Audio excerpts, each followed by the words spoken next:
मैं पढ़ने की कोशिश करता हूँ तो मेरा मन एकाग्रचित नहीं हो पाता। मन में कुछ और चलता रहता है। पढ़ाई में मन ही नहीं लगता। मेहनत करने के बाद भी सफलता नहीं मिल रही। महाराज जी कृपया आप मार्गदर्शन करें। उद्देश्य ठीक हो जाएगा तो मन लग जाएगा।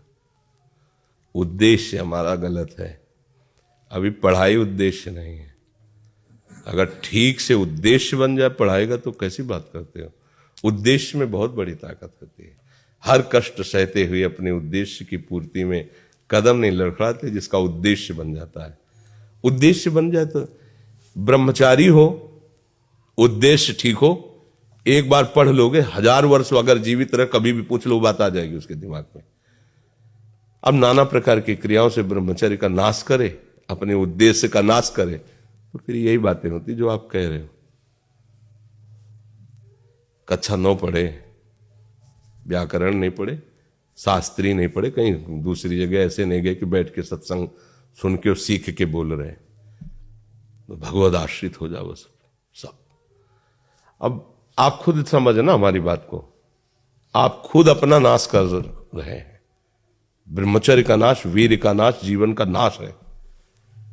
ब्रह्मचर्य अगर सही है, आपने किसी तरह इधर उधर तो ये प्रश्न ही नहीं रहेगा।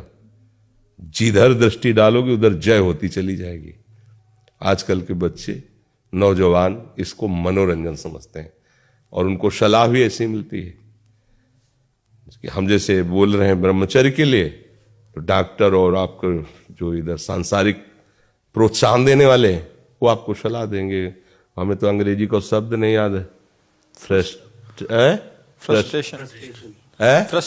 हाँ, यही जो स्टेशन कह रहे हैं। गाड़ी स्टेशन से अलग कर दो तो बोले तुम बहुत शांत हो जाओगे और फिर अपने काम में लो। देखो कैसा उपदेश दिया जा रहा है कि वो तो ये जो कमियां है ना, ये कोई भूत नहीं है जैसे लोग कहते हैं ना, पता नहीं कौन, ऐसा कुछ नहीं। गंदी आदतें हैं, इन पर संयम लाओ। आप समझ रहे, स्वीकार करते हो हमारी बात कि इसमें आपको संशय है? हाँ, तो आप देखो, हम आज ही सत्संग में बोल रहे थे, हमारे रक्त का स्वभाव है ऐसे, जैसे कट जाए ना तो उसका स्वभाव थोड़ी देर में गाढ़ा होने की कोशिश करेगा। यदि कहीं फ्लो वाली नस कट गई तब तो आपको वहां डॉक्टरी की जरूरत है। अगर ऐसे कहीं त्वचा में ऐसे, तो उसका स्वभाव गाढ़ा हो जाना, वो थोड़ी ही देर में वो अपने आप को बांध लेगा, क्योंकि रक्त का एक स्वभाव होता है। अगर वो बाहर किसी तरह भी आया तो ठंडा होकर गाढ़ा हो जाएगा, वो रोक लेगा। इसकी आखिरी परिणति है वीर्य। वो स्वयं से नहीं निकलता, वो इससे भी गाढ़ी वस्तु है, वो घर्षण से निकलता है। अगर आप उसको गर्म न करें चिंतन के द्वारा, क्रिया के द्वारा, तो वो नहीं निकलेगा। और जब हम उसको, तो फिर वो जीवन को नष्ट, प्राय इस पर बच्चे ध्यान ही नहीं देते कि ये कोई मार्ग भी है। और परिणाम क्या होता है कि फिर वो संसार में, जिसे डिप्रेशन कहते हैं, मानसिक रोग से ग्रसित हो जाते हैं, क्योंकि इसका परिणाम यही है। या तो आपको प्रमाद और आलस्य युक्त होकर समाज से अलग पड़ा रहना पड़ेगा, और या फिर आखिरी कि आत्महत्या कर लें, ऐसी सलाह आपका मन देगा, ऐसी स्थिति में पहुंचा देगा।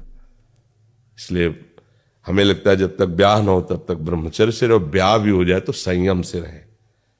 ये जीवनी शक्ति है, ये किसी के साथ खिलवाड़ नहीं करना चाहिए।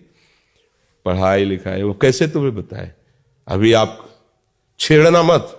जैसे लोग कहते ना, मैं बहुत परेशान हूं, कुछ करता नहीं हूं, ऐसा हो जाता है वैसा हो जाता है, तो आपको हम बता रहे रक्त का स्वभाव है जैसे, तो इसकी आखिरी परिणति है वो वीर। उसका स्वभाव नहीं है बहना, उसका स्वभाव ऐसा है। उसको जब तक ताप नहीं लगेगा तब तक वो बाहर नहीं हो सकता। आपने गलत अभ्यास किया, माना 2-4 महीने 5 महीने वो अपने अभ्यासवश पतित होगा, लेकिन आप छोड़िए, उसका चिंतन छोड़िए, उसकी क्रिया छोड़िए, अपने आप वैसे हो जाएगा। जैसे रक्त है, आप 1 महीने में देना शुरू करो, जो देने का नियत कितना, 100-200 ग्राम 500 ग्राम जो भी दिए, 300 जो भी आप दीजिए, हर महीने तैयार हो जाएगा। और आप ना दीजिए तो आपके शरीर को अभ्यास हो जाएगा, आप दीजिए तो शरीर को अभ्यास हो जाएगा। वो शरीर, अगर आप रोज 300, तो फिर क्या होगा, आप मर जाओगे। समझ रहे हो ना? ऐसे शरीर की क्षमता, जैसे डॉक्टर जन के देखते हैं तुम्हारी क्षमता नहीं खून देने की, चलिए, क्योंकि अगर निकाल लोगे क्षमता नहीं तो उसकी हानि हो जाएगी। हाँ तुम्हारी क्षमता है, तुम्हारे अंग ठीक है, तुम स्वस्थ हो, महीने में ऐसा या जो समय अवधि, सोचो रक्त की आखिरी परिणति वो है वीर्य, और आप क्या कर रहे हैं रोज कई कई बार, आपका परिणाम क्या होगा? अगर रोज वो खून निकाला जाए तो आदमी की हालत क्या हो जाएगी? खून की आखिरी परिणति है, अन्न रस जो हमने पाया उसकी परिणति धीरे धीरे परिवर्तित होते हुए मांस, मज्जा, रक्त, इनके वो आखिरी सप्तम धातु है वीर्य, और उसके साथ ऐसा खिलवाड़, कैसा जीवन होगा आपका? तो इस पर कोई विचार ही नहीं करता, समझता है ये तो केवल बाबा जियों का विषय। नहीं, आप मनुष्य शरीरधारी हो, आपको भी संयम से चलना है, और जब तक ज्ञान हो तब तक तो संयम से ही चलना चाहिए। बच्चे बच्चियों को तो गृहस्थी में अच्छे गृहस्थ बनेंगे जाकर, फिर उनकी हानि नहीं हो पाएगी उतनी। अब पहले से ही तो फिर अब वो पढ़ाई में मन कैसे लगे जब आपके पास पढ़ाई वाली सामग्री ही नहीं रह गई है? पहले क्या होता था, जैसे गुरुकुल में स्मृति आपकी कमजोर हो रही है तो मेधा शक्ति बलवान करने के लिए ब्राह्मी उसको पिलाई जाती थी, ब्राह्मी है ये चीजें। क्यों? क्योंकि उनमें इतनी शीतलता, उनमें पौष्टिकता है कि वो वीर का वर्धन करके वीर को रोकेंगी, खास बात उसमें होती थी। अब हम इस बात को ना समझ करके फ्रेंड बनाते हैं और वो विनाश का खेल खेलते हैं जो हमारी सारी सांसारिक और पारमार्थिक दोनों उन्नति का नाश कर देता है। अब उस प्रश्न का क्या होता है? अब उसके लिए क्या सलाह? आप सही ढंग से रहो, अच्छा खाओ पियो, थोड़ा व्यायाम करो, सबके प्रति पवित्र भाव, अभी आप आनंद में आने लगोगे। और जैसी आदतें आजकल हो रही, आनंद वाली तो है नहीं, ये तो पतन वाली ही है। चार दोस्त मिलते हैं, मदिरा पान करते हैं, गांजा और तो और क्या ड्रग्स। आप बताओ क्या होगा? आप इतना विष डाल रहे हो अपने अंदर, इसलिए विषैली चीजें डाल रहे हो, ऐसी गंदी आदतें डाल, आपका जीवन क्या होगा? कैसा खिलवाड़ किया जा रहा है मनुष्य शरीर से, जबकि ये देव दुर्लभ देही है भगवत प्राप्ति, इसके साथ कैसा?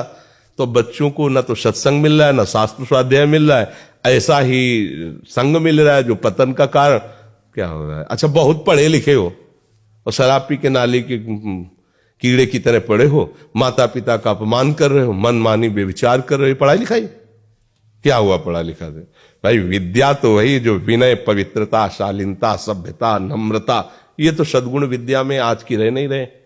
पढ़े लिखे माता पिता को ऐसे डांट देते जैसे कोई नौकर से बात करता है, हम स्वतंत्र हैं। अरे विषयों के गुलाम तू कब स्वतंत्र हो गया? स्वतंत्र तो परम हंसजन होते हैं जिन्होंने इंद्रियों को अब जीत लिया और भगवद आनंद में मस्त हो, वो स्वतंत्र हैं।